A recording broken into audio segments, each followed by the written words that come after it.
नमस्कार, मी Dnyanada Kadam. Quick Heal प्रस्तुत माझा कट्टा powered by Bank of Maharashtra, Chandukaka Saraf and Sons Private Limited, Chitale उद्योग समूह, चकोते बेकरी अँड नमकीन आणि माणकी हिअरिंग सर्व्हिसेसमध्ये आपल्या सर्वांचं स्वागत. वयानं, मानानं आणि कामानं प्रचंड ज्येष्ठ असलेले कर्मयोगी दत्ता गांधी सर आजचे आपले कट्ट्याचे पाहुणे आहेत. समाज कल्याणासाठी एखाद्या व्यक्तीनं किती निस्वार्थ आणि निरपेक्ष भावानं काम करावं याचं ते उत्तम उदाहरण आहे. आपण सर्वसामान्य माणसं साधारणपणे वयाच्या 50 पर्यंत 60 पर्यंत नोकरी करतो, आपली सेवा बजावतो. पण सरांनी आपल्या आयुष्याच्या 100 वर्षांच्या टप्प्यावरती सुद्धा देशसेवा आणि समाजसेवेचा वसा सोडलेला नाहीये. वयाच्या अगदी विशीत असताना त्यांनी चलेजाव आंदोलनामध्ये उडी घेतली. मग संयुक्त महाराष्ट्राच्या चळवळीसह अनेक चळवळींमध्ये ते सहभागी झाले. राष्ट्रसेवा दलाचं काम त्यांनी तळागाळात पोहोचवलं, वंचितांचा, शोषितांचा आवाज बनले आणि सगळ्यात महत्त्वाचं म्हणजे शिक्षक म्हणून विद्यार्थ्यांच्या अनेक पिढ्या त्यांनी घडवल्या.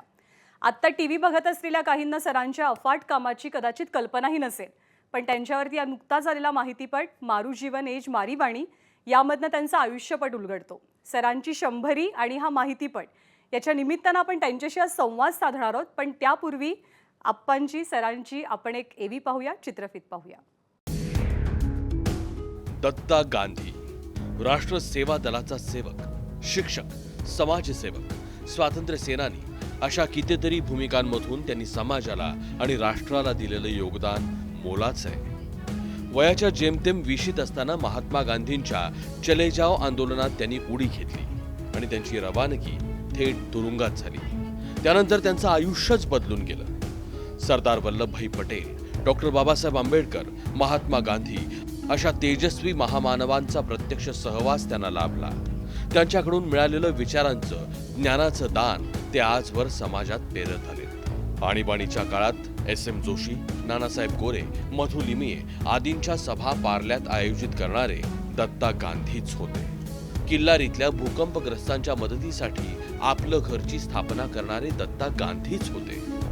सरदार सरोवरातल्या विस्थापितांच्या मुलांच्या शिक्षणासाठी 40 लाखांचा निधी जमवणारेही दत्ता गांधीच होते. आणि कोविडने अख्खं जग वेठीस धरलेलं असताना आपली सगळी पेन्शन कोविडग्रस्तांच्या मदतीसाठी देणारेही दत्ता गांधीच होते. त्यांच्या 100 वर्षांचा हा प्रवास खरंच विलक्षण आहे. आणि हेच दत्ता गांधी आहे आजच्या माझा कट्ट्याचे सन्माननीय पाहुणे. त्यामुळे आज आप्पांनी, सरांनी कट्ट्यावरती येणं आणि त्यांच्याशी थेट आम्हाला संवाद साधायला मिळणं हे आमचं खरोखरीच भाग्य आहे. आपलं मनापासून स्वागत.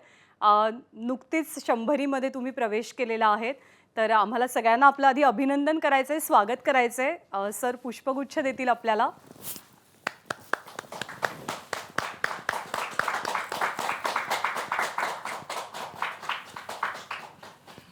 आप्पा, तुमच्याशी संवाद साधायला आम्ही सगळेजण खूप उत्सुक आहोत. पण प्रेक्षकांसाठी आणि आपल्या माहितीसाठी सुद्धा एक विशेष बाब म्हणजे कट्ट्याला 10 वर्ष पूर्ण झाल्याच्या निमित्तानं आम्ही तुम्हा प्रेक्षकांना संधी दिली की आमच्या स्पर्धेमध्ये सहभागी व्हा आणि या कट्ट्याचा एक सदस्य बना. तर गेल्या वेळची जी स्पर्धा होती, तर त्या स्पर्धेचे विजेते सागर फोडसे, कल्याणचे आज आपल्या कट्ट्यावरती थेट सहभागी झाल्यात. सागर, तुमचं मनापासून स्वागत आहे आणि अभिनंदन. तर गप्पांना सुरू करताना आप्पा, एक तर तुमचं खूप खूप अभिनंदन आणि आमच्या सगळ्यांच्या वतीनं तुम्हाला नमस्कार.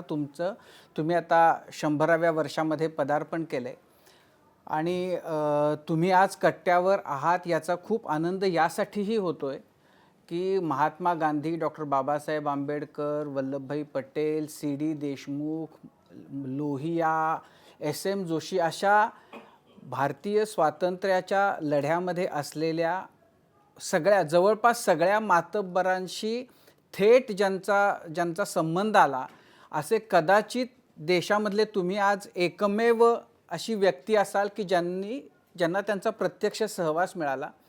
आणि या वयामध्ये सुद्धा तुमचा उत्साह, तुम्ही करत असलेलं काम हे सगळ्यांसाठी खरं तर खूप प्रेरणा देणारं आणि खूप आशा जागवणारं असं आहे. आणि तुम्ही आज कट्ट्यावर आलात याचा खूप आम्हाला आनंद होतो. एक गोष्ट मात्र अशी की सगळ्या आत्ताच्या जमान्यामध्ये प्रसिद्धी हे फार महत्त्वाचं भाग आहे आणि लोक छोटंसं काम केलं तरी प्रसिद्धीच्या मागं धावत सुटतात. तुम्ही एवढं काम केलं, तुम्ही तुरुंगात होतात, तुम्ही स्वातंत्र्याच्या चळवळीमध्ये तुमचं इतकं मोठं योगदान दिलं, पण तुम्ही प्रसिद्धीपासून मात्र शेकडो मैल कायम लांब राहिलात. का तुम्ही राजकारणापासून लांब राहिलात आणि प्रसिद्धीपासूनही लांब राहिलेले आहात. काय 1949 साली 22 फेब्रुवारीला कस्तुरबा पुण्यतिथीच्या दिवशी मला उरणमध्ये निरोप देण्यात आला. म्हणजे सेवादलाचं माझं काम फुल टायमर म्हणून संपलं होतं. त्यावेळेला साने गुरुजी अध्यक्ष होते आणि त्यांनी मला एका मुलाला उचलून खुर्चीवर ठेवलं आणि म्हणाले, तो लहान मुलगा होता, या मुलांना आता आपण शिकवलं पाहिजे आणि या देशाला आता चांगल्या नागरिकांची गरज आहे. पण त्यासाठी हे काम करताना कोणत्याही राजकीय पक्षाचं इलेक्शन तुम्ही लढवायचं नाही. दुसरी गोष्ट त्यांनी सांगितली की तुम्ही स्वातंत्र्य सैनिक आहात, पण ते काय देशाच्या करता आपलं कामच आहे, त्याचा काही फायदा नाही घेत तेव्हा. आणि तिसरी गोष्ट की शिक्षक जाऊन झाल्यानंतर शिक्षणाचा बाजार करता कामा नये. आता खरं सांगायचं म्हणजे मी एक सामान्य असा माणूस आहे. आता माझ्या त्या काळामध्ये अशी बरीच मंडळी होती. आता मेधा पाटकरांच्या वडिलांच्या बरोबर मी 10 वर्ष काम केले. पण मेधाताई आज ज्या साधेपणाने वागतात अशी वागणारी माणसं नाही आहेत आता. आणि हे सगळं आम्हाला सेवादल, साने गुरुजी किंवा जयप्रकाश नारायण, आता मला आठवतं आहे सांताक्रूजची आमची साने गुरुजी शाळा आहे. तिथे प्रारंभी शिखर उपसायचा होता आणि तो उपसत असताना आम्ही सगळे लाईनमध्ये जेवणाकरता उभे होतो. त्याच्यात जयप्रकाश नारायण होते. अच्छा, लाईनीमध्ये? हो. मी त्यांना म्हणालो की मैं लाके दे, आप सब लोग कहाँ खड़े हैं, मैं वहाँ खड़ी. नाही जायला. मग अशा तऱ्हेचं आम्हाला हे सगळं शिक्षण मिळालं. आणि याचा एक परिणाम म्हणून, आणि तसं जर म्हणायचं झालं तर त्यावेळेचं कामसुद्धा अशाच प्रकारचं होतं की सामान्य लंगोटी नेसलेल्या अशा शेतकऱ्यांना त्यांच्यामध्ये जायचं, सभा घ्यायची, अशा तऱ्हेचं काम करायला लागेल. मग तो साधेपणा जो आहे तो अंगवळणी पडलेला आहे. आणि तसंच दुसरं सांगायचं म्हणजे की ज्याला आपण डामडौल करून राहणं, अशी आर्थिक स्थिती ज्याला किंवा मन म्हणू, असं माझं नाही. यामुळं आहे याच्यात समाधान मानायचं आणि आपल्याला करता येईल तेवढं काम करायचं. पण म्हणजे तुम्हाला गांधीजींनी सांगितलं की गावात जाऊन गोरगरिबांचे प्रश्न सोडवा. साने गुरुजींनी सांगितलं की शिक्षक बना आणि तोही वसा तुम्ही घेतला. गांधीजींचा जो तो अनुभव होता, गांधीजींचा प्रसंग होता तुम्हाला जो, तो कुठं कधी कसा झाला, काय काय घडलं होतं? 1944 साली आमचं औंधला शिबिर झालं. ते फुल टायमर्सचं शिबिर होतं. ते संपल्यानंतर आम्ही 75 ते 80 लोक होतो. गांधीजींचा आशीर्वाद घेण्याकरता मेहता म्हणून त्यावेळेला पुण्याला डॉक्टर होते, त्यांच्या पर्णकुटीमध्ये आणण्यात आलं. आणि मग आम्ही बसलो होतो तिथे. तिथे आमचे सेवादलाचे प्रमुख डॉक्टर आंबेडकर म्हणाले की दत्ता, अरे गांधीजींना घेऊन ये जा. म्हणलो मी गांधीजींना घेऊन येणार? मला माहिती नव्हतं. पण अंबिकेने दाखवलं, ते बघ त्या खोलीत आहेत, त्या घेऊन ये. आणि मी गेलो तिथे. सहजपणानं गेलात तिथं? काय मग काय त्याच्यात काहीच अडचण नाही आली. आणि मी गेलो तिथे. मग आत गेल्यानंतर मला बघितल्यानंतर ते उभे राहिले आणि असं करायला लागले. मला काही समजे ना हो, का असं का करतायत. मग त्यांनी कोपऱ्यातली काठी घेतली आपली आणि मग त्यांचा डावा हात माझ्या उजव्या खांद्यावर ठेवला. मी त्यांना घेऊन असं बाहेर आलो आणि नंतर मी लोकांच्यामध्ये जाऊन बसलो. पण ते गावात जाऊन काम करायचं जे त्यांनी सांगितलं होतं, त्यांनी हातात एक पाटी धरली. ते बोलू शकत नव्हते, मौन होतं त्यांचं. मौन. त्यामुळे आम्हाला त्यांचा संदेश होता, गाव में जाइए और किसानों का काम कीजिए, असा त्यांचा संदेश होता. यामुळे माझ्या कामाला नेहमीच ही एक किनार राहिली की खेडेगावातलं काम जास्तीत जास्त करायचं. पण आप्पा तुमचं गाव सुद्धा खेड्यातलंच होतं, तुमचं गाव पोलादपूर. तर मग काय घरामध्ये वातावरण हे स्वातंत्र्याचा संग्राम सुरू होता, तर घरातलं वातावरण त्याला अनुकूल, पोषक, त्याला प्रोत्साहन देणारं असंच होतं? माझे वडील म्हणजे दीड खंडीचे शेतकरी, बर. इतकी लहान अशी तर. आणि त्यावेळेला जवळजवळ शेतकरी म्हणा किंवा असा माणूस हा त्या शेतातल्या धान्यावरच जगणार असं त्यांचं हे होतं. पण आमच्या संबंध गावामध्ये जी गुजराती कुटुंब जी होती 50 एक, त्याच्यात माझे वडील हे काँग्रेसच्याबद्दल आपुलकीनं जाणणारे, हे करणारे आणि काँग्रेसचं काम तेच करीत असत. ते आमच्या घरामध्ये साधारणतः 32 साली प्रभात फेरीमध्ये आई निघायची, मग गावातल्या स्त्रिया निघायच्या, पुरुष निघायचे, मग त्यांच्याबरोबर आम्ही 6 वर्षाचे 8 वर्षाचे अशी मागून जायचं आणि गाणी त्यावेळेला जी काय असेल ती म्हणत असू. नंतर 30 साली माझे थोरले बंधू हे त्यावेळेला जो मिठाचा सत्याग्रह वगैरे झाला त्यानंतर पकडले गेले. परत ते 32 साली सुटले आणि अशा तऱ्हेनं आमच्या घरामध्ये सगळं वातावरण हे देशाच्या एकूण ह्याच्याबद्दलचंच होतं. काँग्रेस हिला राष्ट्रीय काँग्रेस सर्वांची माऊली सुखाची सावली द्यावं असं आम्ही म्हणत असतो त्यावेळेला. तर अशा तऱ्हेचं वातावरण होतं. मग या वातावरणामध्ये वाढलो. पण मग तुमचं म्हणजे सुरुवातीचं शिक्षण वगैरे पोलादपूरमध्येच झालं. हो. मग पुढं? पोलादपूरमध्ये सुद्धा सांगण्यासारखं एक हे आहे की माझे पटवर्धन गुरुजी होते. दुसरीतली गोष्ट आहे ही. तर त्यांनी जे मोडी लिपीमध्ये लिहिलेले कागद होते ते चोरले आणि घरी घेऊन आलो. मी घरी पोचून 10 मिनटं नाही झाली तर पटवर्धन गुरुजी मागे आले आणि ते म्हणाले वडिलांना, गोपाळबाई तुमच्या मुलांनी आमचे कागद आणलेत पळवून. मग बाबांनी निगडीची काठी घेतली आणि 3-4 फटके मारले. मग पटवर्धन गुरुजी मध्ये आले, त्यांनी काठी धरली. नाही, आता मी याला चांगलं अक्षर काढायला शिकवीन असा हा त्यांनी संदेश त्यावेळेला दिला. बाकी मग तुम्ही का आणले होते ते? हां? ते का आणले होते? मला त्यांचं अक्षराचा आजही कुणाचं चांगलं अक्षर पाहिलं ना तर पहिलं मला मोह होतो त्यात. आणि आजही हा माझा कट्टा लिहिलेला आहे ना, असं इतकं छान मी देऊ शकेल. मी तुमचं अक्षर बघितलंय. तुमचं अक्षर आजही किती उत्तम आहे. म्हणजे टाईप असावा ना इतकं छान तुमचं अक्षर आहे. मग ते तेव्हापासून चांगल्या अक्षराच्या बद्दलची त्याचा ओढा तुमच्या मनामध्ये आहे. पण मग नंतर तुम्ही प्रत्यक्ष झेंडा महाडला जाऊन पाण्यातून पोहून, तो फारच थरारक खरं तर प्रसंग आहे. तो 42च्या वेळचा, तर तो सांगा ना.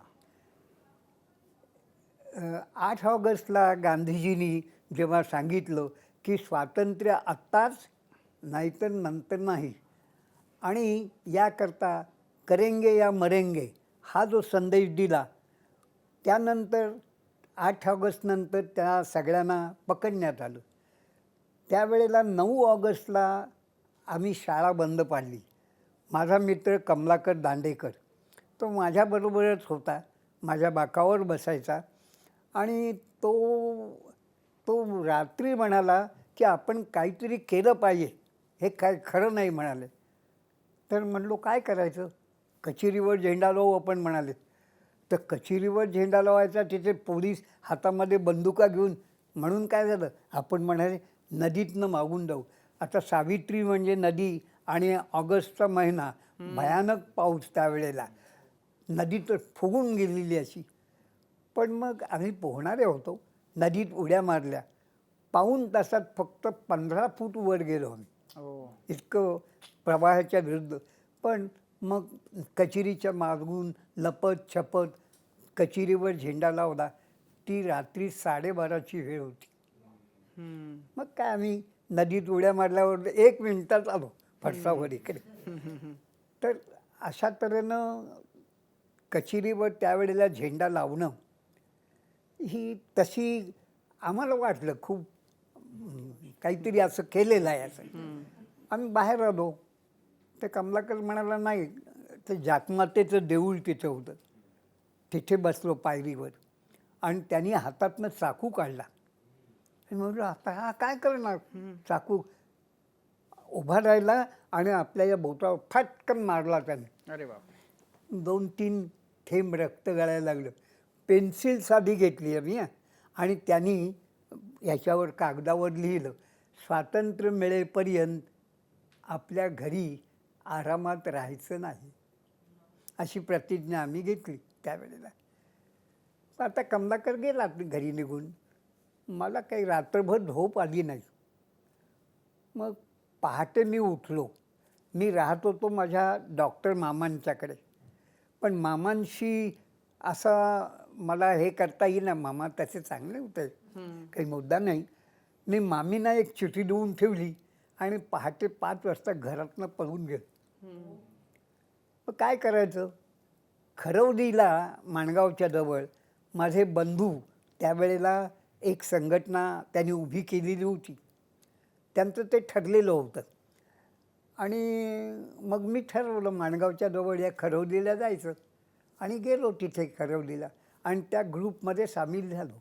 तिथे काही आम्ही 5-6 मंडळी आणि बाकीचे सगळे शेतकरी, अशी माझ्या बंधूंनी एक त्या ठिकाणी संघटना उभी केली होती. शंकरभाई नाव त्यांचं.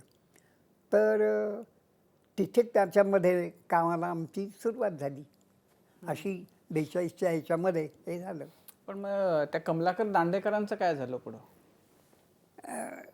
काय झालं की नानासाहेब पुरोहित, नंतर कर्जतचे एक ग्रस्त, मी नाव विसरलो त्यांचं, नंतर राजाभाऊ चांदोडकर आणि माझे बंधू शंकरबाई गांधी. भडसावळे कर्जतचे? हां, कर्जतचे भडसावळे वगैरे होते का? भडसावळे हे असिस्टंट होते. मी नाव विसरलो त्यांचं, आता सांगतो. तर ते नंतर मरण पावले याच्यामध्ये गोळी लागून. तर या चौघांनी एक असे आयोजन केलं होतं की महाडमध्ये मोर्चा यायचा आणि यांनी कर्जत तालुक्यामध्ये रेल्वे वगैरे बंद पाडायची. आमच्याकडे काम होतं माझ्या बंधूंच्याकडे की माणगावमधले सगळे रस्ते अडवून टाकायचे आणि पनवेल, पेण, अलिबाग इथून पोलीस फोर्स महाडकडे जाणार नाही, ही व्यवस्था आमच्याकडे होती. हे सगळं काम 9 सप्टेंबरला रात्री आम्ही केलं. 10 सप्टेंबरला तो मोर्चा आला नानासाहेबांचा. 400 लोक होते त्यातले आणि ते आल्यानंतर त्या पोस्टाच्या जवळ थांबले. तर पोस्ट मास्तरनी चावी जी होती ट्रेजरीची ती पत्नीजवळ देऊन ठेवली होती आणि तिनं ती आपली अशा ठिकाणी ठेवली होती की हात लावणं शक्य नाही. तिथे त्यांचा बराच वेळ गेला. तिथून नंतर मग हा मोर्चा पुढे आला, पिंपळाजवळ आला. तिथे मांढरे फौजदाराला पिंपळाला बांधून ठेवलेलं होतं. तर पहिले 5 पोलीस होते, त्यांच्याजवळ बंदुका वगैरे होत्या, पण समोर 400 लोकांचा मॉब होता. त्यांच्याजवळ हातात तलवारी होत्या, काहींच्याजवळ जुन्या बंदुका पण होत्या. मिलिटरीतले काही लोक त्याच्यात सामील झालेले होते, म्हणजे रिटायर झालेले. पण तेवढ्यात आणखीन 19 पोलीस आले बंदुका घेऊन आणि त्यांनी मांढरेला मोकळं केलं आणि मग त्यांनी गोळीबाराचा हुकूम दिला. इतक्यात कमलाकर दांडेकर, तिथे तांबटाळी आहे महाडला, तिथून धावत आला आणि तो धावत येऊन त्यांनी काय केलं, समोरच्या 2 बंदुका अशा धरल्या. तसे ते मांढरे फौजदार म्हणाले, अरे कमलाकर, आईचा एकुलता एक मुलगा तू, अरे तुला माहिती नाही तू मरणाशी खेळतोस, हे बरोबर नाही आहे. आमच्या देशातलं अन्न तुम्ही खाता आणि ब्रिटिशांची चाकरी करता, वंदे मातरम करा काय करत. आणि जोडगोळी आली, हो, तो खाली पडला. अरे बाप. 4 माणसं मेली. दाते म्हणून एक असतं ते पण त्याच्यामध्ये गेले, शेतकरी 2 गेले. अशा तऱ्हेनं तो मोर्चा फसला. लोक पांगले. नंतर दुसऱ्या दिवशी सकाळी मी महाडमध्ये आलो. कुणीही मला घरात घेतलं नाही, वॉरंट होतंच मला. मग मी असा हे माहिती काढली, तिथे असं आढळून आलं की कमलाकर दांडेकर हा तिथे मरण पावला आणि तो मोर्चा फसलेला आहे. मग मी याला आलो परत. हा मोर्चा फसला. कर्जतचं कामसुद्धा व्यवस्थित होऊ शकलं नाही. माणगावचं आम्ही मात्र काम सगळं व्यवस्थित केलेलं होतं. मग आता माझ्या बंधूंनी विचार केला की आता काय करणार. तुम्हाला सांगतो, पेंड्याच्या उडवीत झोपायला लागायचं. शेतातलं असं पाणी प्यायला लागायचं. दीड दिवस जेवायला खायला असं मिळायचं नाही. आता अंडरग्राऊंड चळवळ बरोबर आहे, पण त्यावेळेला एकूण स्थिती अशा तऱ्हेची होती, लोक भ्यायचे ना. आणि अशा सगळा ह्याच्यात असताना त्यांनी विचार केला की आता सत्याग्रह करायचा. मग आम्ही गोरेगावला सत्याग्रह केला. सत्याग्रहाच्या वेळेला गमतीची गोष्ट अशी बघा, जो पोलीस तिथे आला होता त्यानं आम्ही 11 लोक होतो, तो आम्हाला पेढे द्यायला लागला. माझ्या बंधूंनी विचारलं काय काय काय नाही म्हणाले, तुम्ही साधेपणाने सत्याग्रह करतात, आम्हाला पण आमच्या जीवाची धास्ती आहे ना म्हणाले. असं म्हणाले. आम्ही जेलमध्ये गेलो. मग तिथून मग विसापूरला रवाना झालो. 1.5 वर्ष होतात. 1.5 वर्ष. मग विसापूरमधले तुरुंगवासाच्या काय तुरुंगवास त्यावेळचा आणि आत्ताचा याच्यात जमीन आसमानच होतं. इतक्या जमीन आसमानाचा की सकाळची एक ज्वारीची कांजी मिळायची, पण त्याच्यात बघायला लागायचं अरे याच्यात किड्या आहेत का. किड्यांची ज्वारी मिळायची, कांजी मिळायची. कधी आपल्या भाजीमध्ये गवत असायचं आणि भाकरीमध्ये सुद्धा बऱ्याच वेळेला खराब काहीतरी अशा प्रकारचं यायचं, जळलेल्या भाकऱ्या अशा. तो दिवसातनं 2दा भत्ता मिळायचा आणि असं ते राहायला लागायचं त्या ठिकाणी. पण साधारणतः मला असं जाणवलं, पहिले 3 महिने तरी सोमवारी किंवा बुधवारी लाठीचार्ज व्हायचंच. तुम्हाला आता कदाचित सांगून बरं होणार नाही, सडलगे नावाचे दादरला व्यायामशाळा चालवणारे एक ग्रस्त आलेले होते. ते ज्यावेळेला तुरुंगात प्रथम आले ते बोलायला उभे राहिले. त्यांनी शर्ट काढलेला होता. त्यांचं सगळं अंग निळं शार पडलेलं होतं. त्यांनी त्याच्यात सांगितलं त्यांच्या अंगावर 200 फटके बसलेले होते. अरे बापरे. तसा मी एक गवळी नावाचा आमच्या तुकडीतला माणूस पाहिला. त्याच्या अंगावर 27 फटके पडले, आमच्या समोर पडले. असं चाललेलं होतं. बाजूला एक सेपरेटमध्ये केळकर का कोणतरी होता, त्याला पायाची फक्त बोटं टेकली जातील, अंगठे बाकीचे वर टांगून ठेवले आणि ते 4-4, 5-5 तास टांगून ठेवले जाते. आणि एवढासाच एक झरोका हवा यायला, त्याला सेपरेट म्हणायचे. असा त्यावेळचा काळ होता जेलमधला. याच्यामध्ये पहिला जो IGP होता तो यावा म्हणून आम्ही 3 दिवस उपवास केला. त्या उपवासाच्या 3ऱ्या दिवशी काय झालं, गणपतराव पाटील म्हणून करमाळ्याचे काँग्रेसचे अध्यक्ष आणि गावसाहेब पाटील होते, तर असा भत्ता ठेवलेला होता. आम्ही 90 लोक बराकमध्ये होतो. हे इकडे तिकडे बघतायत. हळू तिथे गेले आणि एक भाकरी उचलली त्यांनी आणि तोंडात घातली. बाकीच्या सगळ्यांनी एकदम काय हो काय करताय, ते मागे वळले. 60 बायाचे ग्रस्त बघा, डोळ्यातनं अश्रू त्यांच्या वायाला लागले. ते थू थू थू करून जो घास घेतला गेला आणि तिथे साक्षात लोटांगण घातलं त्यांनी. लाज वाटली त्यांना की आपण हे बरोबर करत नाही. म्हणजे लोकांच्या मनामध्ये सुद्धा अशा प्रकारचे, ज्याला आपण इंटिग्रेशन म्हणू, हे त्यांच्यामध्ये होतं लोकांच्याजवळ. तो दिवस मग आमचा व्यवस्थित गेला असा. ही एक गोष्ट आली. नंतर मग मी तर 194 पुस्तकं वाचलीत. 4:30ला पहाटे उठायचं आणि बाहेर नळ असायचा. मग थंडी असो, आता विसापूरला थंडी चांगली असायची, काही असो, नळाखाली आंघोळ करायची. अशी ते सगळं झाल्यानंतर मग ड्रिल वगैरे, व्यायाम, कबड्डीचे सामने असे सगळे व्हायचे. आम्हाला दंडुके मारून बऱ्याच वेळा त्यांनी प्रयत्न केला, आम्ही कामाला जायचो नाही, बिलकुल जायचो नाही. पण तरी काही काम करायला लागायचं, ते चालायचं. संध्याकाळी 4च्या सुमारला सगळे कैदी एकत्र यायचे, आमची मीटिंग व्हायची. मग मी एक पहिल्या महिन्याला सूचित केलं की आपण इथे मग सेवादलासारखी ड्रिल वगैरे, लोकांना आवडलं तर. मग मी ते घेत असे ड्रिल वगैरे, कबड्डीचे सामने पण होत असत. ते एकदा अशी ड्रिल घेत असताना समोरून जेलर आले, त्याच्याबरोबर वॉर्डर्स आले. वॉर्डर्स हे हूड वगैरे लोक तिकडून आलेले होते, असे दणकट उंच हातामध्ये दंडुके त्यांच्या, आणि ते धावत आले. असं तेवढ्यात मी एकदम बोललो, अटेन्शन.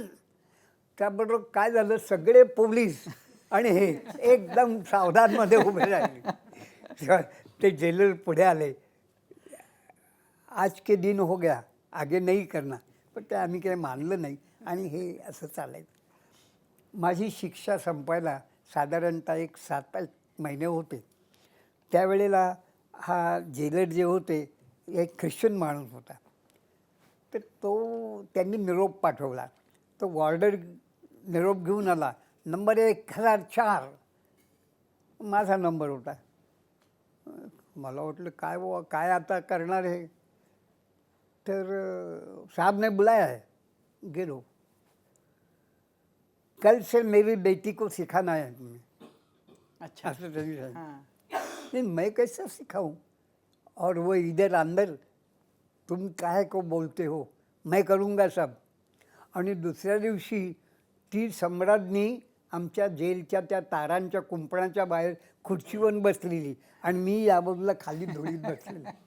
पण असे 4 महिने शिकवणी झाली माझी त्या ठिकाणी. पण हा जेलर चांगला होता. आमचे त्यांचे फार सुरेख संबंध निर्माण झाले, काही अडचण आली. आणि ज्या दिवशी मी जेलमधून बाहेर पडलो त्या दिवशी एका बाईनं मला अडवलं, किधर जाता है, हमारे घर आना चाहिए. ती जेलरची बायको होती. आणि त्या दिवशी 2 वर्षांनी प्रथम मी शिरा आणि कब्बर दूध असं प्यायलं. पण जेव्हा स्वातंत्र्य मिळालं त्यावेळेची तुमची भावना काय होती आणि त्यावेळेला जी स्वप्न तुम्हाला दिसली होती, जी तुम्ही पाहत होता, त्या स्वप्नांचं पुढं काय झालं? स्वातंत्र्य मिळालं, पण त्यावेळेला देशामध्ये जवळजवळ दोन्ही बाजूनी निराश्रित येत होते. सगळीकडे दंगली चालूच होत्या. हे एक तुटक स्वातंत्र्य मिळालं असं जाणवलं. पण ते स्वातंत्र्य होतं, याच्यात काही वाद नाही. तर मला बोरी म्हणून गाव आहे उरणच्या जवळ. तर तिथे 15 ऑगस्टला सकाळी असं डोंगर बोरीचा आहे, त्या डोंगरावर झेंडा लावायचा असं ठरलं आमचं. तेव्हा तुम्हाला सांगतो, एखादं मुंग्यांचं वारूळ फुटावं अशा तऱ्हेनं आमच्या भोवतालच्या याच्यातून पहाटे लोक निघून हे त्या ठिकाणी आलेले. उरणची वस्ती 3-3.5 हजार, पण 2,000 माणसं त्या ठिकाणी आलेली आणि त्याच्यात बरेच शेतकरी होते. आणि सकाळी बरोबर 7 वाजता झेंडा लावला. त्यावेळेला असं वाटलं, ध्वजा उंच जा हिमालयावर, जेथून दिसतीला अवघे सागर, सांग जगाला गरजून साऱ्या, भारत माझा स्वतंत्र. त्यावेळेला स्वातंत्र्याच्याबद्दल आमच्या सगळ्यांच्या ज्या भावना होत्या ह्या अशा होत्या की देश स्वतंत्र झाला पाहिजे. पण त्यावेळेला अशाही भावना होत्या की स्वातंत्र्यानंतर सगळीकडे एक विशिष्ट प्रकारे लोकांची राहणी उंचावली जाईल, शेतकरी सुखी समाधानी होतील, सर्वसाधारणतः लोकांच्या हाताला कामधंदा लाभेल. आज मात्र 75व्या या आपल्या अमृत महोत्सवाच्या दिवशी वाटतं यातलं आज काही नाही. जवाहरलाल नेहरूंचं जोपर्यंत हे चालू होतं 17 वर्ष, तोपर्यंत आम्हाला देशामध्ये काही होतं आहे, देश काही करतो आहे हे जरूर जाणवलेलं आहे. आता त्यावेळेला मधुदंडवतेंसारखा मनुष्य सायकलवरनं पार्लमेंटमध्ये जात असतो. नंतर आमचे दुसरे मधुलिमय यांच्यासारखा मनुष्यसुद्धा अतिशय साधे पद्धतीने राहते.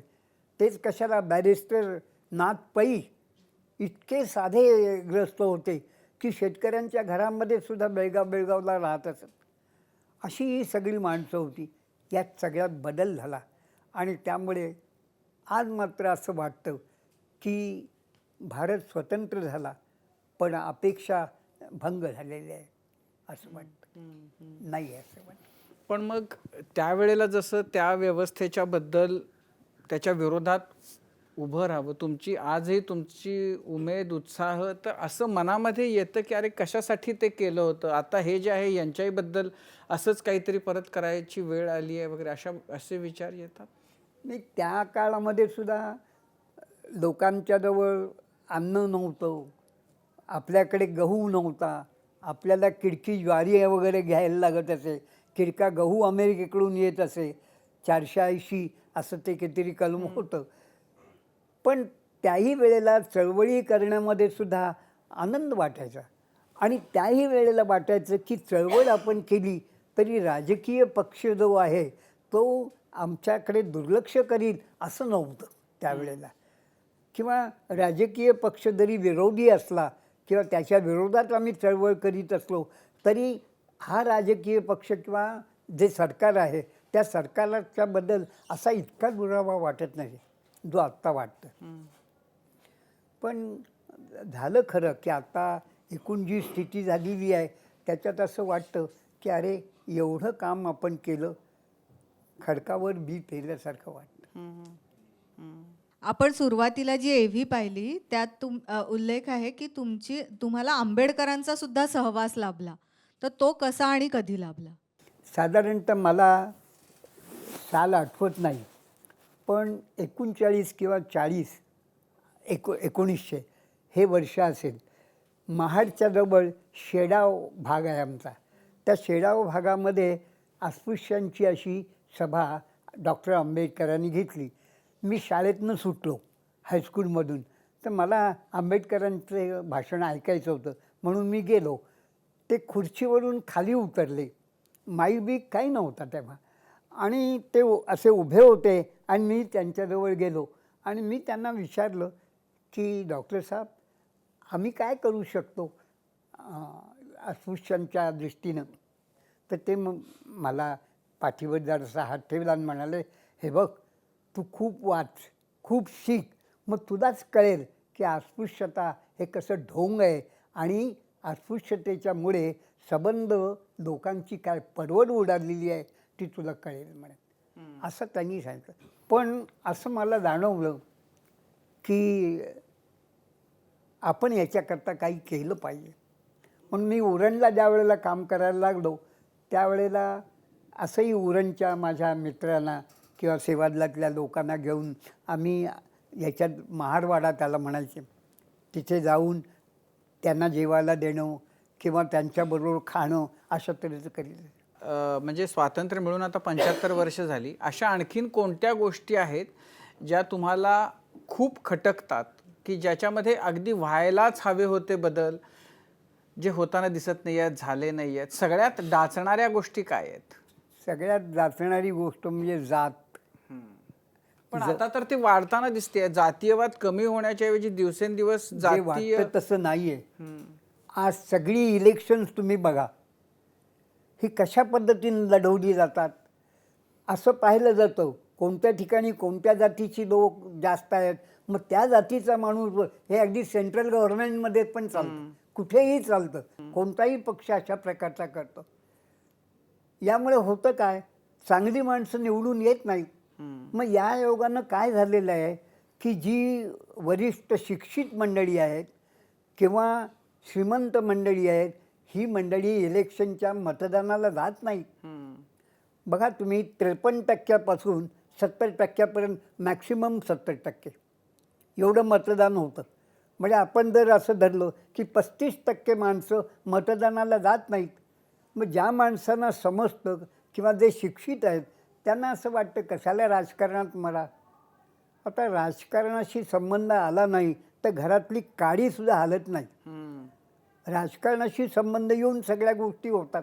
मग राजकारण चिखलवाडा आहे तो असं म्हणण्यामध्ये काही अर्थ नाही. इलेक्शनशिवाय आपल्याला सरकार बदलता येत नाही आणि त्याच्यात लोक मतदानाला जात नाहीत. आता हे सगळे सुशिक्षित मंडळी असतात. मग एक गठ्ठा मतदान पैसे देऊन होतं, मग त्याच्यातून पाहिजे ते लोक निवडून येतात. हे सगळं जाती आणि या धर्माच्या ह्याच्यातून होतं आणि हे जायला अत्यंत आवश्यक आहे असं आम्हाला वाटतं. माझे 2 प्रश्न आहेत. पहिला मी विचारते. पहिला प्रश्न असा आहे माझा की तुम्ही म्हणालात की आत्ता मी जेव्हा पाहतो आजूबाजूला तेव्हा खडकावरती बी पेरलं का आम्ही आधी काम करून असं वाटतं, असं जाणवतं. हे का झालं? म्हणजे आत्ता जी व्यवस्था आपली थोडीशी गडबडली आहे ती कशामुळे? म्हणजे राजकीय पातळीवरती गडबड तुम्हाला वाटते, शैक्षणिक धोरणांमध्ये गडबड वाटते, लोकांच्या विचारसरणीत काहीतरी गडबड आहे, हे असं का झालंय आत्ता? लोक सत्तांध आहेत आणि स्वार्थी आहेत. निवडणुकीतला कोणताही मनुष्य हा पैसे पेरल्याशिवाय निवडून येत नाही आणि तो निवडून आल्यानंतर मग त्याच्या 1 किंवा 2 गाड्या वाढतात. भ्रष्टाचार हा ज्याला शिष्टाचार आपण म्हणतो तो झालेला आहे. म्हणजे कोणतंही खातं घ्या, दररोज आपला पेपर उघडला तर भ्रष्टाचाराच्या इथे केस झाले, तिथे केस झाले असं आपल्याला आढळून येतं. यामुळे एकूण संबंध सत्ता किंवा राजकारण जे चालतं त्याच्यामध्ये माणसं भ्रष्ट आहेत. तेव्हा असं जाणून येतं की आज माणसं जी राज्यकारभारात जातात ही चांगल्या प्रकारे निवडून आलेली नसतात. ती योग्य प्रकाराने लोकांचं प्रतिनिधित्व करीत नाहीत. ज्या गोष्टी आता मागे राजीव गांधी ज्या वेळेला पंतप्रधान होते त्यावेळेला एक सर्वे झाला की सरकार जो खर्च करतो तो लोकांच्यापर्यंत किती जातो. त्यावेळेला रुपयामध्ये 2 आणे होते बघा आणि असं आहे रुपयात फक्त 2 आणे खालच्या लोकांपर्यंत जातात. आजही आपल्याला असं आढळतं की सरकार एक कोट्यवधी रुपये अमुक एका प्लॅन करता देतात गावातल्या ह्याच्यात. त्याच्यातले कितीतरी खाली उदाहरण कशाला लहान मुलांना जे जेवण दिलं जातं त्याच्यातलं किती खाल्लं जातं. म्हणजे आज लोकही भ्रष्ट झालेले आहेत. दुसरा प्रश्न असा होता की तुमच्याशी बोलताना जितकं कौतुक आहे तितकंच आश्चर्यसुद्धा वाटतं तुमच्या सगळ्या जीवनमानाचं, राहणीमानाचं. म्हणजे आम्ही आता 30शी 40शी 50शीमध्ये आहोत, पण तुम्ही इतके फिट कसे? तुमचा रोजचा दिनक्रम आत्ताचा काय आहे? ही जेल युनिव्हर्सिटी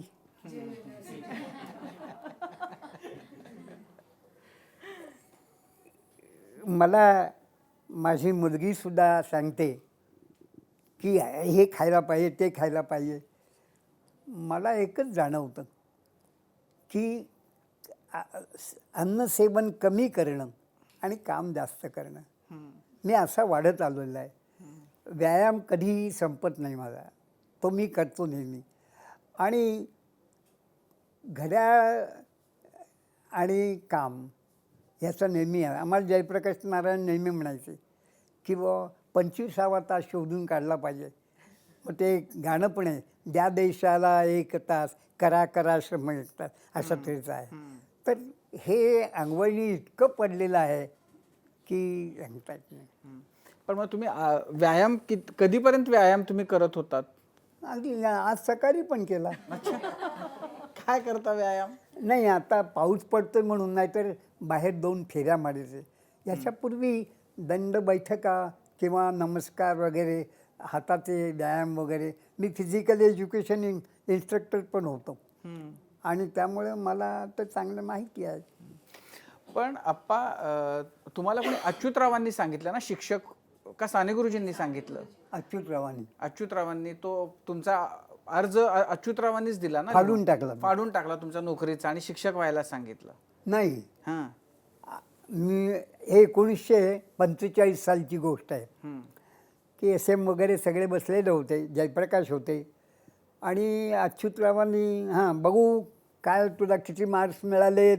मॅट्रिकच्या परीक्षेला मी बसलो. मग तू काय केलेस, काय येते, आणि कागद दिला, वाचला त्यांनी. SP कॉलेजला जायचं तुला, अरे त्याच्याऐवजी कुलाबा जिल्ह्यात जा, 4-5 वर्ष काम झाल्यावर तुला कुठे जायचं ते आपण बघू. त्यांनी तो फाडून टाकला अर्ज. अच्छा. आणि मग मी 5 वर्ष परत कुलाबा जिल्ह्यात म्हणजे रायगड जिल्ह्यात जाऊन सेवादलाचं काम केलं. आणि 49 मार्चला 22 फेब्रुवारीला मला तिथे निरोप समारंभ झाला. आणि एस एमच म्हणाले तू आता मुंबईत ये. ते त्यावेळेला साने गुरुजींनी सांगितलं की आता मुंबईत येऊन तुम्ही असं शिकवा. मग माझ्या डोक्यामध्ये मला वकील व्हायचं होतं, पण शिक्षक व्हायचं आहे हे माझ्या डोक्यात काही नव्हतं. पण मग काय आता गुरुजींचा आदेश असतो. पण मग नंतर एकदा तुम्ही छबिलदासला होतात. हो, छबिलदासची ब्रँच माइन इंग्लिश. अच्छा. पण मग एकदा शिक्षकी पेशात गेल्यानंतर ही जी तुमची उर्मी होती वकील होण्याची, ती तुम्ही साने गुरुजींनी सांगितली म्हणून त्याला पुढं बाहेर येऊ दिली नाही का? मग तुमची ती इच्छा हळूहळू संपतच गेली वकील होण्याची? नाही, ती केव्हाच संपली. अच्छा. म्हणजे 45 साली हे झालं आमचं औंधचं शिबिर झाल्यानंतर. त्यानंतर मग काय काम करायला लागल्यानंतर गावात खेडेगावामध्ये गेल्यानंतर आपल्याला हे काम केलंच पाहिजे अशा तऱ्हेची मनाची हीच होऊन गेली. आणि इतकी बौद्धिक ऐकायची आणि ते जे विचार आहेत ते विचार आपल्यात रुजत जातात. त्यामुळे मग मनाची स्थितीच अशी झाली की अरे आपल्याला हेच काम केलं पाहिजे आयुष्यभर. त्यामुळे वकील होण्याचं हे मला अनेक लोक म्हणाले. नानासाहेब कुंटे हे महाराष्ट्र आपल्या विधानसभेमध्ये अध्यक्ष होते बघा. हो. ते म्हणाले मी तुला तिकीट देतो, तू सोशलिस्ट ना, स्वतंत्र म्हणून लढव, बघ तुला खूप काम करता येईल. पण मी नाकारलं, कारण गुरुजींनी मला सांगितलं होतं.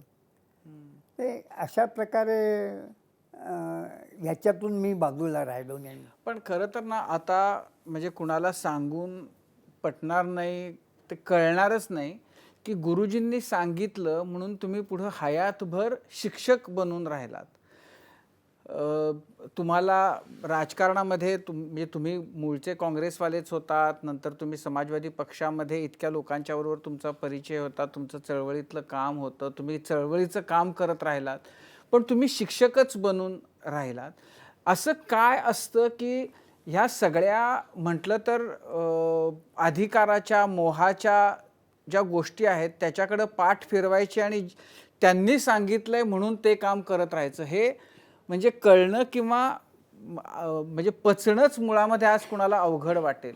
असं काय असतं, असं का होतं, इतका प्रभाव कसा होता तुमच्यावर? नाही, साने गुरुजींनी त्यावेळेला सांगितलं आणि माझ्या जीवनाची दिशा अशी त्यांनी दाखवली.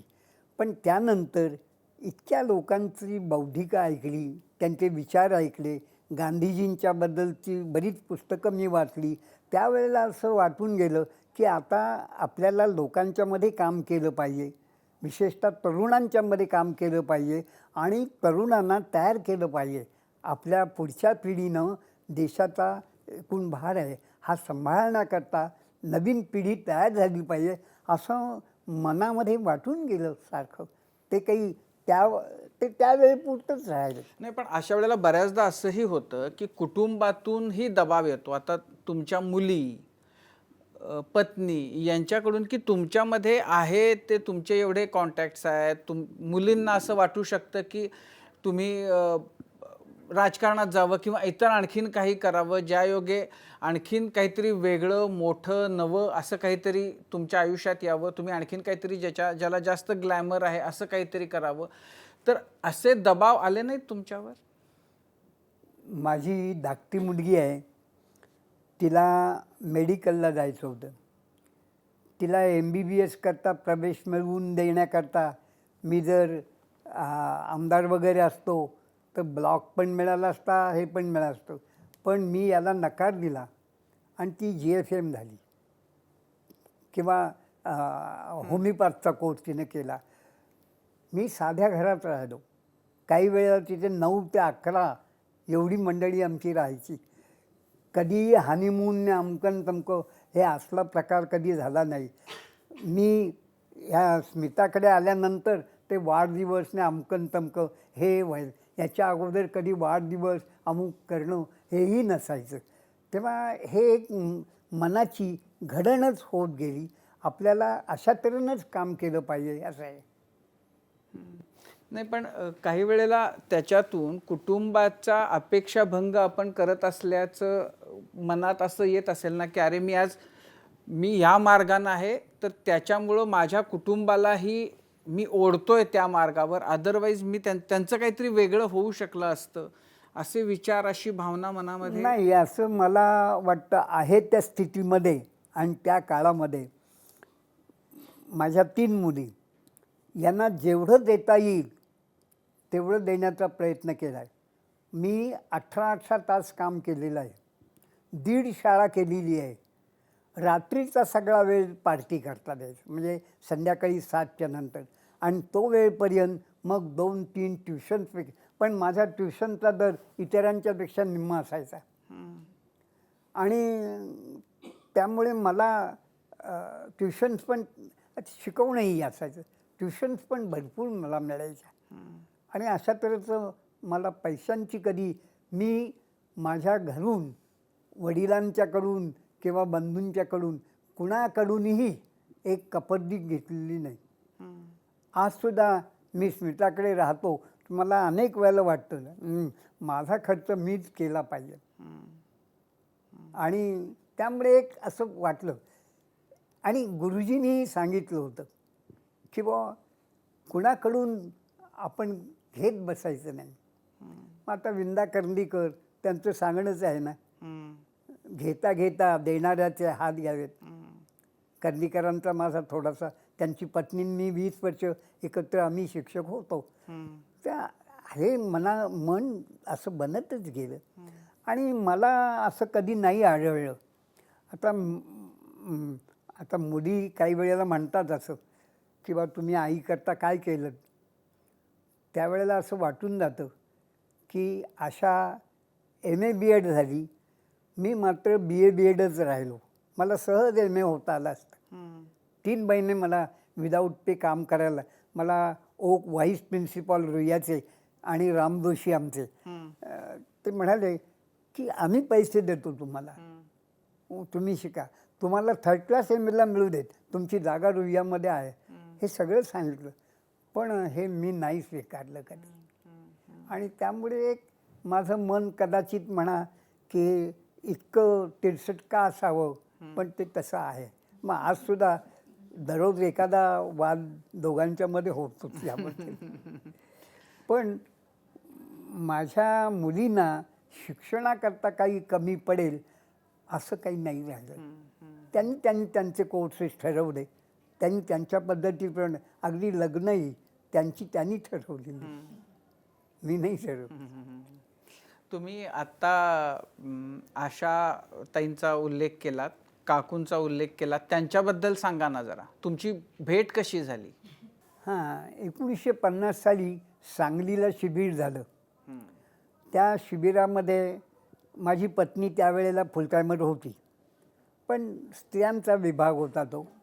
मी तर फुल टायमर होतो अगोदर, पण त्यावेळेला शिक्षक म्हणून मला आमच्या याच्या प्रांतिकच्या कामाला नेहमी बोलवायचे. तर 1950 साली सांगलीच्या शिबिरामध्ये गेलो तर मला आमचे SMच म्हणाले, अरे गुरुजींना जरा प्रिन्सिपॉलना भेटायचं, तू घेऊन जा ना वरती. मग मी गेलो वरती घेऊन. आणि खाली उतरताना शेवटच्या पायरीवर तिथे आल्यानंतर किशोरी पुरंदरे, माझ्या पत्नीचं पूर्वीचं नाव, तिनं बघितलं गुरुजी येत आहेत आणि खाली वाकून तेव्हा गुरुजींनी म्हणाले, कोणी मुलगी? मी सांगितलं ही अशी आहे, फुल टायमर आहे इथे. तर तिथे माझं आणि तिचं जरासं असं बोलणं झालं. यानंतर मी CPEdचा कोर्स केलेला होता. ती CPEdला गेली त्यावेळेला. तेव्हा तिला मात्र प्रिन्सिपॉल जोसेफ हे कांदिवलीला लॉंग टर्म कोर्सेस जो आहे त्याला फिजिकल एज्युकेशनचं ट्रेनिंग देण्याचं कॉलेज आहे. आता ते नाही आहे बहुधा. तर तिथे ते प्रिन्सिपॉल होते. तर ह्या आमच्या वसंत बापटांच्या वगैरे ह्याच्यामध्ये नृत्याचं वगैरे असं काम चालायचं.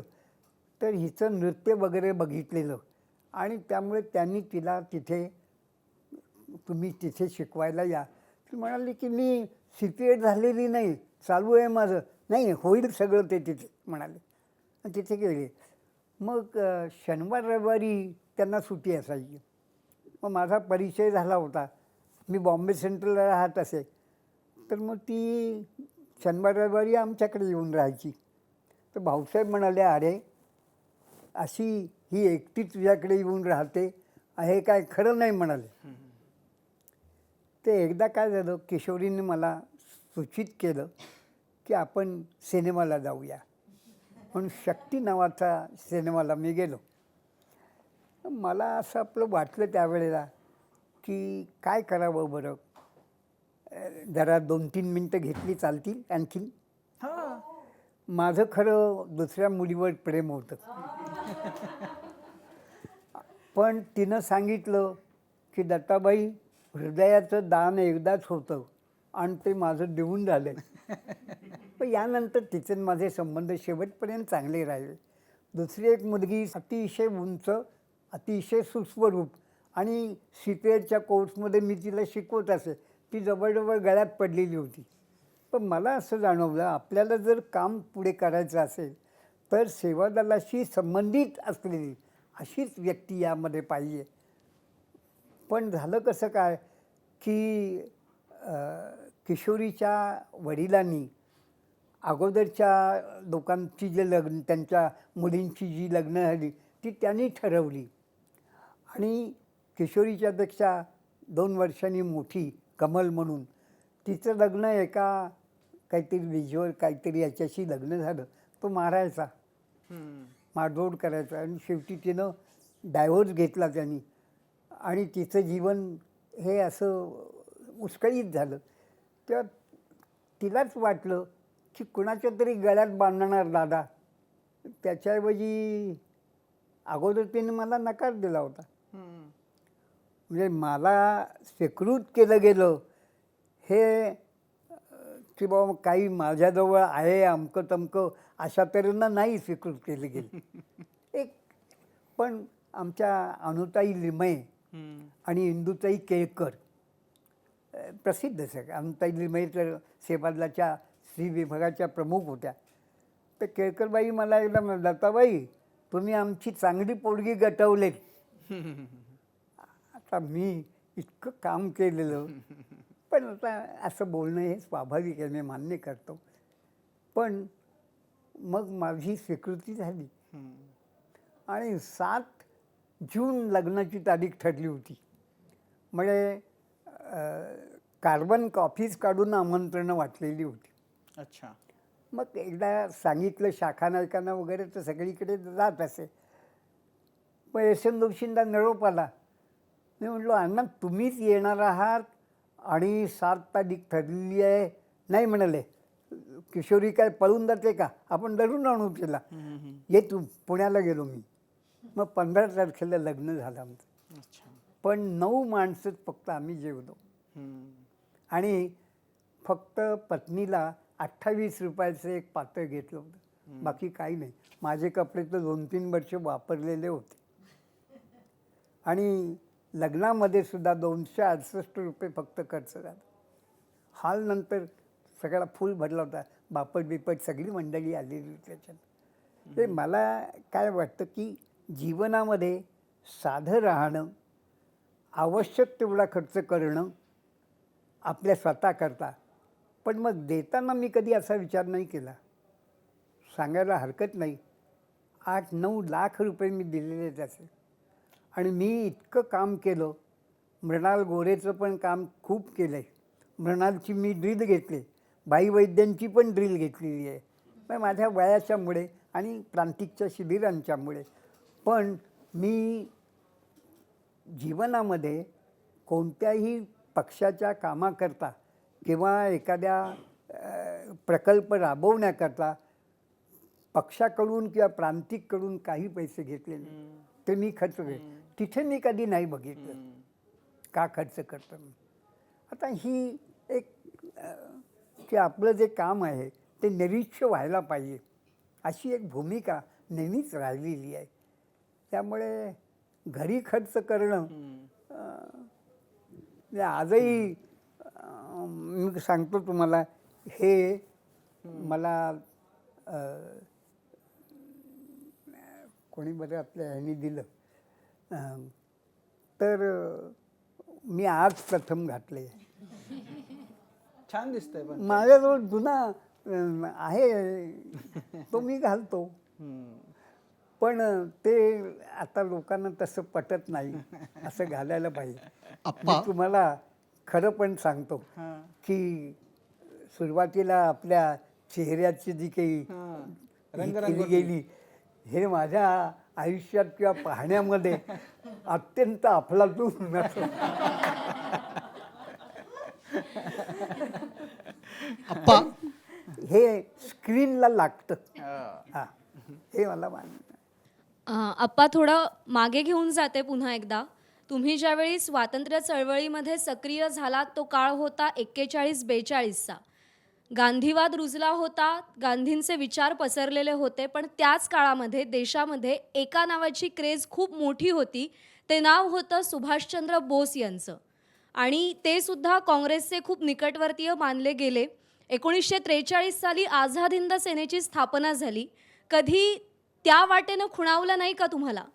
आम्ही सोशलिस्ट मंडळी ज्या वेळेला 9 ऑगस्टच्या त्या ह्याच्यामध्ये हे लढलो, त्यावेळेला गांधीजींची अहिंसेची सगळी भूमिका आम्ही स्वीकारली नाही. जयप्रकाशांनी पण नाही, कारण त्यांनी तर जेलमधून 18 फूट उंचीवरून उडी मारले खाली, आणि मग चोरून निरोप जाणे म्हणजे अंडरग्राऊंड चळवळीतलं ते सगळं पाळलेलं आहे. त्यामुळे सुभाषबाबूंनी ज्या वेळेला मात्र जपानची मदत घेऊन, म्हणजे टोजो त्यावेळेला पंतप्रधान काहीतरी होते, त्याची मदत घेऊन भारताकडे सैन्य घेऊन येणं आणि त्याविरोधी जवाहरलालजींची भूमिका होती, ती भूमिका, यामध्ये जवाहरलालजींची भूमिका ही आम्हाला जास्त पसंत होती. पण तरी जय सुभाष जय सुभाष मंत्र आज आजला, घोष आज गाजला, ही गाणी आम्ही म्हणली. ते सुभाषबाबू गांधीजींनी पण सांगितले.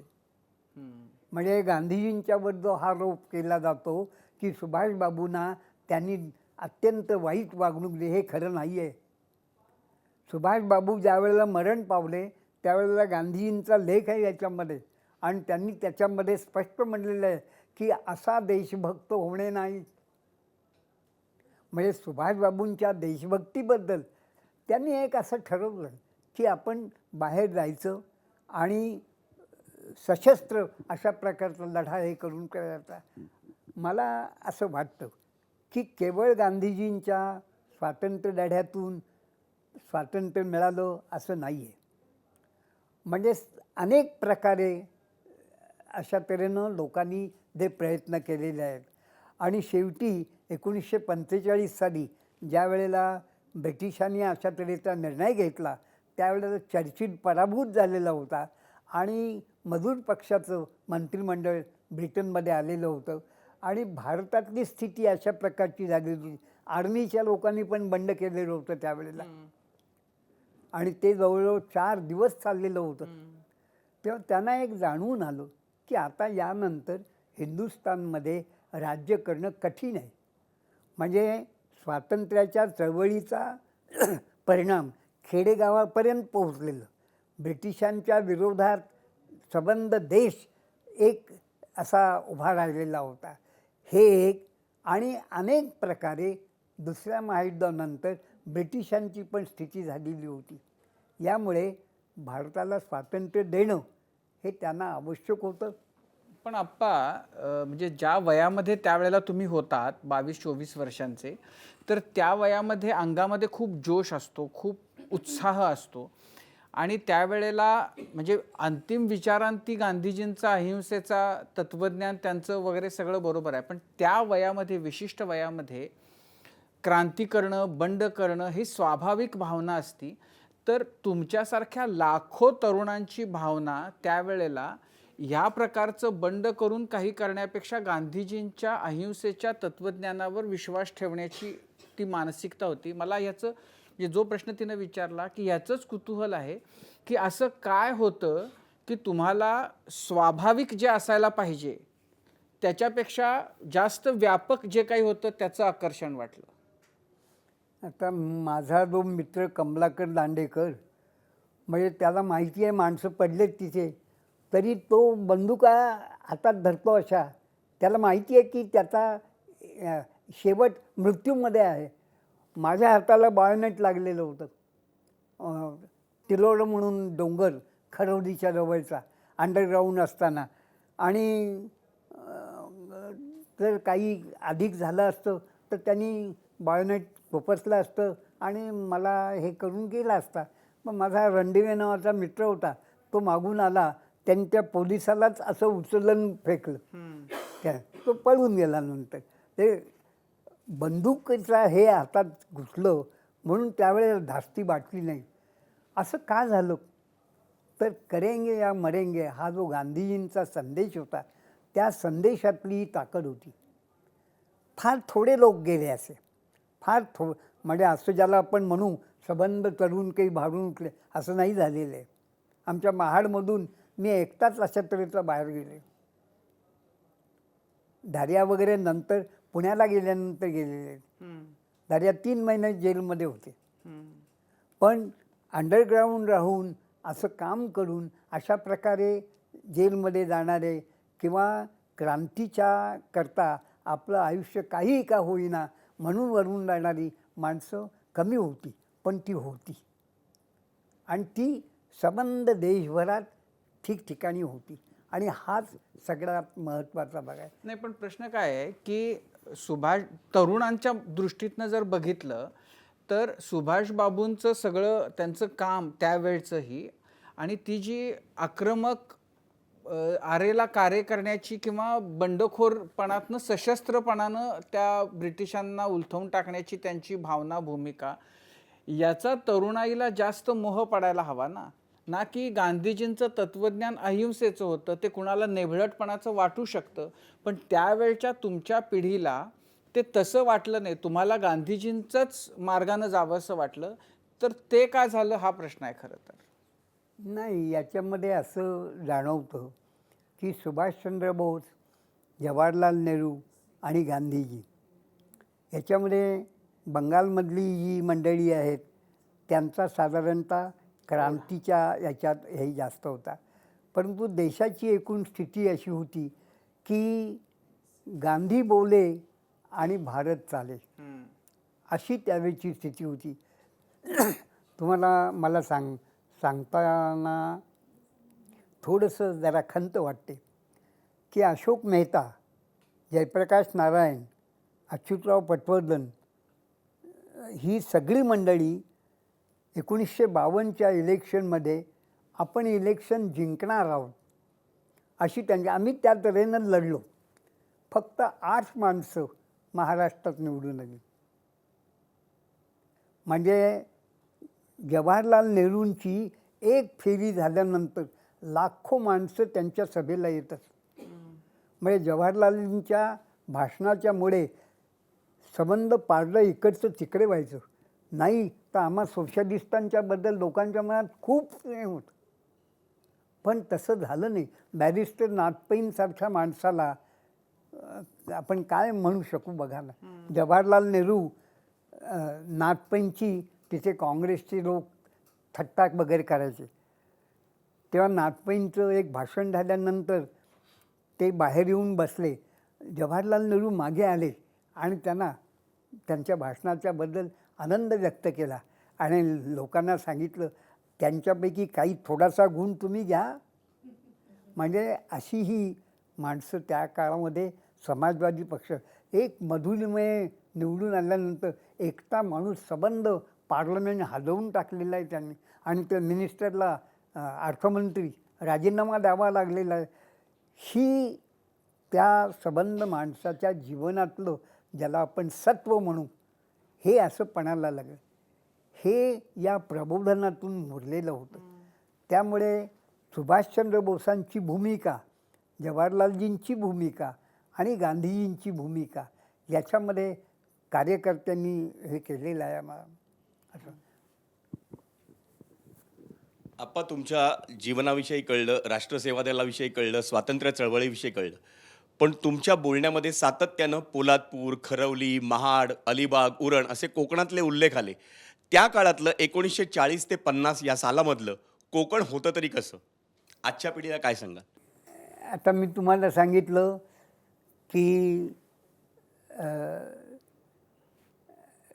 डॉक्टर त्यांची सभा होती महाडला हरिजनांची.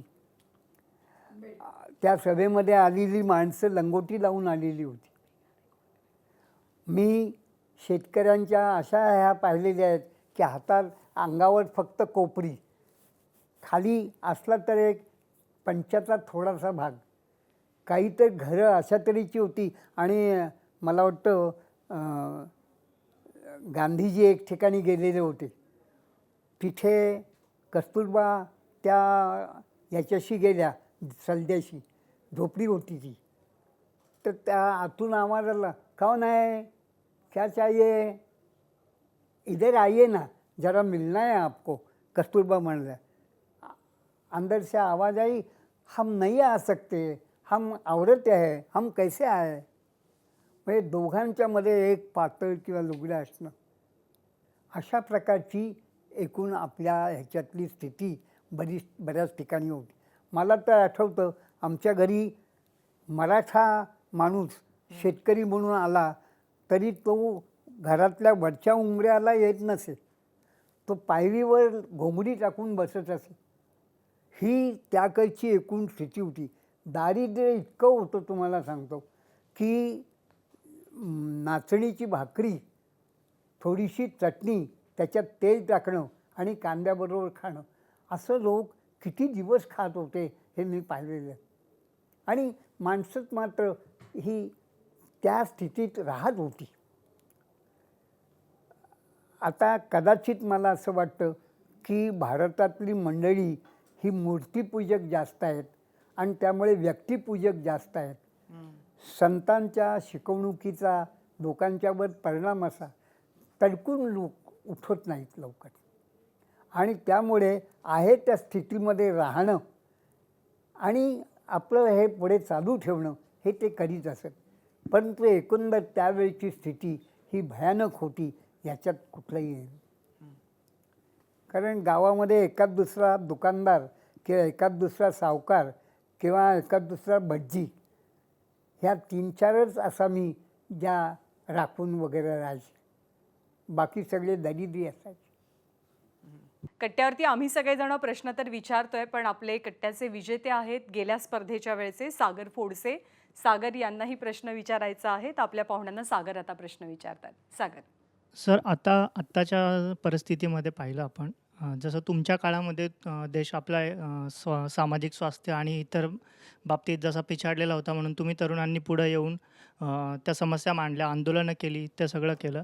तर त्यावेळेस तुमचे जे रोल मॉडेल होते ते, आणि त्याच प्रमाणात जर आजच्या स्थितीत पाहिलं तर आजच्या देशासमोरच्या समस्या आणि आजच्या तरुणांनी काय करणं अपेक्षित आहे, आणि अशा कोणत्या व्यक्ती आहेत आजच्या समाजात ज्यांना आम्ही रोल मॉडेल मानू शकतो? आमच्या त्या वेळेला ज्याला आपण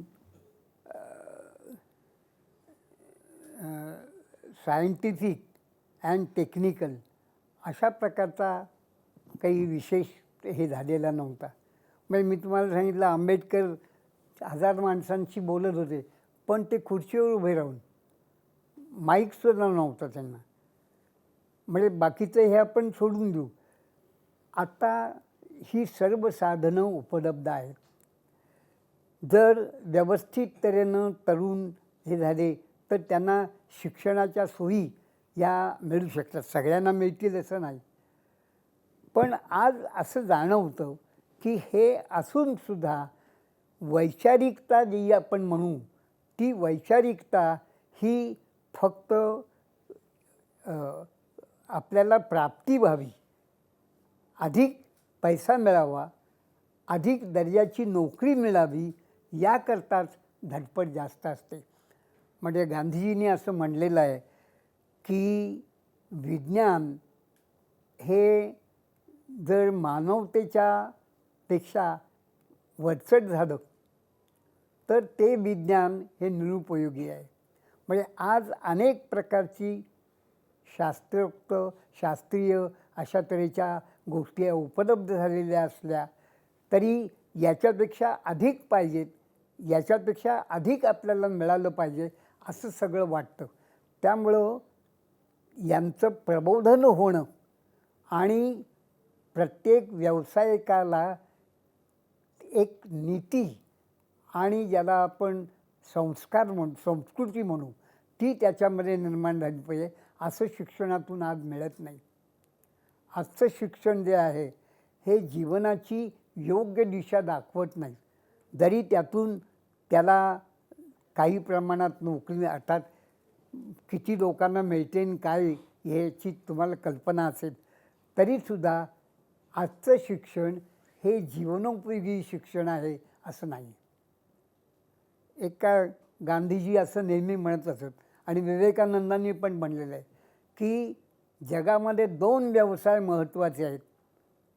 त्याच्यात पहिला आहे शिक्षकी आणि दुसरा आहे शेतकरी. शेतकरी सगळ्यांचं पोट पोसतो आणि शिक्षक हा जगावं कसं, कोणत्या वाटेनं जावं हे मार्गदर्शन. ह्या दोन्ही गोष्टी आज नाही चालत. नाहीतर हजारो शेतकरी आत्महत्या का करतात? आप्पा तुम्ही शिक्षक होतात आणि शिक्षणासाठी तुम्ही खूप प्रयोग केले, खूप काम केलं. तर ते ही जे तुम्ही म्हणजे आम्हाला अक्षरांचं सुद्धा उदाहरण दिलं, तर शिक्षणाची गुणवत्ता वाढवण्यासाठी तुम्ही जे काही प्रयोग केले त्याच्याबद्दल सांगा ना. नाही, मला 2005 सालानंतर वृत्तपत्रांमध्ये शाळा, शिक्षक, विद्यार्थी त्यांची गुणवत्ता, अगदी युनोचा सुद्धा रिपोर्ट त्याबद्दलचा आलेला आहे की पहिलीतल्या मुलांची पुस्तकं 4थीतला मुलगासुद्धा वाचू शकत नाही. अगदी एक गेल्याच आठवड्यामध्ये आणखीन एक रिपोर्ट बघा आता आलेला आहे, तिथेही आज स्थिती फार फरक पडलेला नाही आहे असं आढळून येतं. म्हणजे शिक्षण जे काही मिळतं ते शिक्षण ज्या तऱ्हेनं मिळायला पाहिजे असं मिळत नाही किंवा विद्यार्थ्यांच्यामध्ये शैक्षणिक गुणवत्ता तितकी अजून झालेली नाही असं आढळून येतं. मी 36 शाळांच्या 37 शाळांच्या शिक्षकांच्या समोर आपणहून आमंत्रणं मागे लागून घेतलेली आहेत, प्रिन्सिपालची ओळखी बिळखी अशा काढून. पण मला असं आढळलं की बऱ्याच ठिकाणी 90% स्त्रिया असतात. मी 55 चार्ज तयार केलेले मोठे, म्हणजे अशा तऱ्हेचे चार्ज तयार केलेले, म्हणजे व्याकरणाचे चार्ज, हिस्ट्री जॉग्रफीचे चार्ज, भाषिक आणखीन चार्ज अशा तऱ्हेचे. नंतर 150-200 फुलस्केप पेपर्स मॅटर, म्हणजे साधारणतः 5वी ते 10वी किंवा 11वी अशा वर्गांचं टेक्स्टबुक वाचून तयार करून मटेरियल तयार करून दिलं. इंग्रजी माझा विषय नाही तरीसुद्धा 50 फुलस्केप पेपर्सचं मॅटर मी व शिक्षकांनी कशा तऱ्हेनं घ्यावं असं पाहावं. पण क्रमिक पुस्तकाच्या पलीकडे आज शिक्षक जात नाही.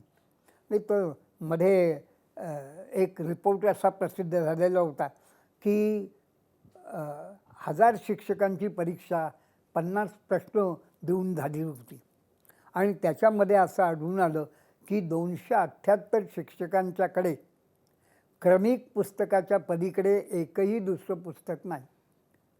शब्दकोश 600 लोकांच्या जवळ नाही. म्हणजे अशी जर स्थिती असेल तर शिक्षणाचं काय व्हायचं? म्हणजे याला कूपमंडूक प्रवृत्ती म्हणतो. त्या क्रमिक पुस्तकाच्या चौकटीच्या बाहेर जात नाही आणि जीवन तर सगळं क्रमिक पुस्तकाच्या बाहेर असतं. म्हणजे ज्या ठिकाणी शिक्षक शिकवतो त्या परिसरातलं जीवन जे आहे, तिथले लोक जे आहेत, त्यांची जी राहणी आहे, त्यांची स्थिती आहे, याचं जर प्रतिबिंब त्याच्या शिक्षणातून आलं नाही तर मुलाला आपलं काय आहे हे समजू शकत नाही. आणि त्यामुळे ग्रामीण भागामध्ये जे शहरात पद्धतीनं शिकवलं जातं तशाच तऱ्हेनं जर शिकवत राहिलं तर मुलांना त्याच्यात रस वाटत नाही. आणि आज असं आढळून येतं की जे काही शिक्षणाबद्दल बोललं जातं हे फक्त मोठ्या शहरांपुरतं आहे. आणि ते सुद्धा ज्याला माझ्या दृष्टीनं की प्रबोधनात्मक असं काही झालेलं नसतं. म्हणजे पुस्तकांचा अभ्यास करून किंवा विशिष्ट अशा तऱ्हेचा कोर्स त्यामध्ये आपल्याला पाहिजे तेवढी ही पारंगतता मिळून असं त्याचं झालेलं असतं.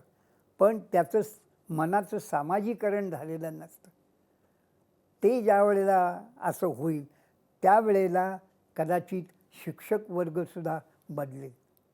मला तर असं वाटतं की या मधल्या काळामध्ये की ऑनलाईन शिक्षण झालं.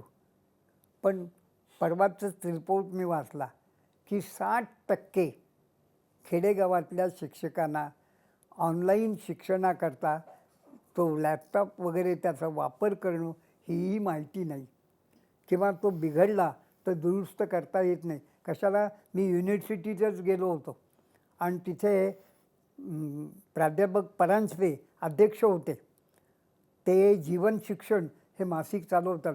प्राध्यापक परांजपे हे प्रसिद्ध माणूस होते. तर मला 10 मिनटं बोलायला दिलेली होती. मी तिथे 45 लोक होते. त्याच्यामध्ये काही प्रिन्सिपल्स होते, प्रोफेसर्स होते, शिक्षक होते. आणि मी सांगितलं की मी बाहेर चार्ट्स लावलेले आहेत की आज शाळांच्यामध्ये शिकवताना काय करायला पाहिजे त्याबद्दल. तेव्हा चहा वगैरे झाल्यानंतर परांजपे मला माझ्याजवळ आलं आणि म्हणाले, कुठे आहेत चार्ट्स बघूया. आणि ते मला म्हणाले, तुम्ही चार्ट शाळांमध्ये का दाखवत नाही. मी म्हणलं, अहो ज्या ठिकाणी मला हॉल वगैरे मिळतो, हॉल भेटतो त्या चार्ट्सने, तिथे मी हे लावतो. पण जाणवतं असं की 2-4 महिला कुठेतरी आपला मोबाईल घेतात आणि त्याच्यावर फक्त त्याचा फोटो घेतात, बाकी काही नाही. म्हणजे मी ज्या 37 शाळांच्यामध्ये 1.5, 2-2, 3-3 तास थांबलो त्यातल्या फक्त 9 शाळेतल्या मुख्याध्यापकांनी त्या चार्ट्सचं प्रिंट करून घेतलो आणि देण्याचा प्रयत्न केला. आज अशी म्हणजे जागृतीची वानवा आहे त्याच्यामध्ये. यामुळे असे जर अनेक ठिकाणी प्रबोधन जर झालं तर त्याचा फायदा होऊ शकेल, नाहीतर नाही होणं. आणि ते प्रबोधन होणं याला वैचारिकता त्यांच्यामध्ये येणारा जे विचारी लोक आहेत, लेखक वगैरे आहेत, त्यांनी या प्रबोधनामध्ये भाग घेतला पाहिजे असं मला वाटतं. नाही तर प्राध्यापक काय आणि प्रिन्सिपल्स काय यांच्याजवळ फारसं असत नाही असं जाणवतं. आत्ताची ही सगळी स्थिती बघितल्यावर तुमचं मन ते निराश होतं का आशावाद जागा आहे मनातला? नाही, असं वाटतं ना, आज नाही उद्या तरुण पिढी अधिक जागी होईल आणि ते या देशाला पाहिजे तशा स्थितीमध्ये नेतील. असं कधीतरी एक असा काळ येतो की निर्णायकी होतो समाज. आज अनफॉर्च्युनेटली आपला सबंध भारत असा निर्णायकी झाला आहे.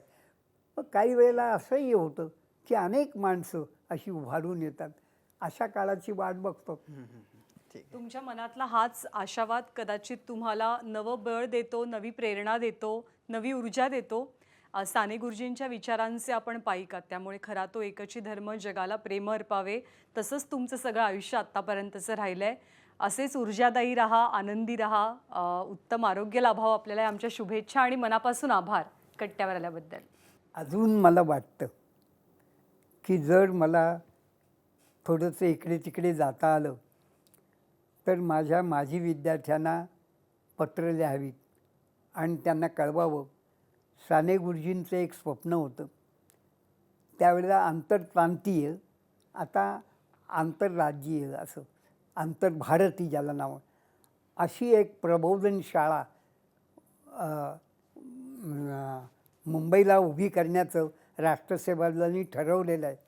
ती अशी उभी राहावी आणि तिथे कार्यकर्त्यांचं शिक्षण व्हावं, तरुणांचं शिक्षण व्हावं आणि अधिकाधिक तरुण अशा तऱ्हेचे विचार घेऊन तयार व्हावेत असं आजही वाटतं. ती इच्छा आपली पूर्ण हो या सदिच्छा आहेत आणि आभार आपले कट्ट्यावर आल्याबद्दल.